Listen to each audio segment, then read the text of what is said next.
The real trick, and thank God Kerry is just such a great partner. Oh my God, just that's unbelievably smart,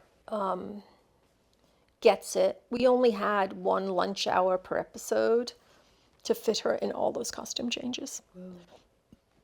And so it would be like this marathon 1 hour of, and it was usually just myself, Kerry, and a tailor in the room. Sometimes an assistant, but not often. Or they'd stand outside and we would have so many clothes in the room.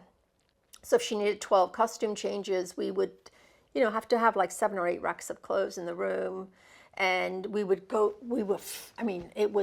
throwing clothes at her, throw, and then throwing them out of the room and clearing the room as fast as we could. It was definitely, I would think, more like being on SNL or something like that, while you're doing super quick changes, because she's number one on the call sheet and she was in every scene.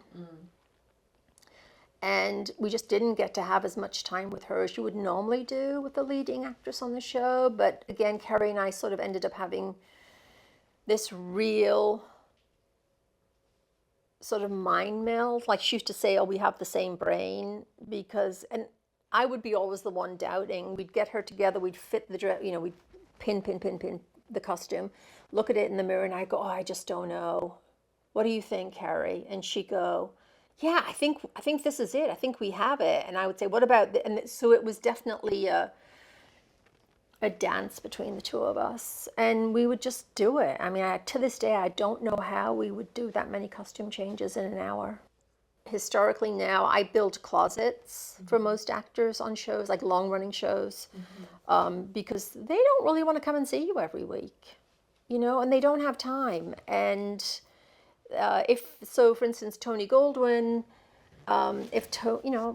he's the president, so unless he's doing something unusual, like he's going to go play for a round of golf, or he's, at his country house, his costume is his costume. So early on each episode, each season, I'd fit him in 15 or 20 suits, and you make 30 shirts and buy so many ties and just revolve. And I would tell Tony, oh, this week we're doing this, this, and this. And he'd be like, fine. And the same with all the men, and even with the women, even with Bellamy and the rest of the cast. You build a closet because, honestly, out of respect to the actors, they don't have a lot of time.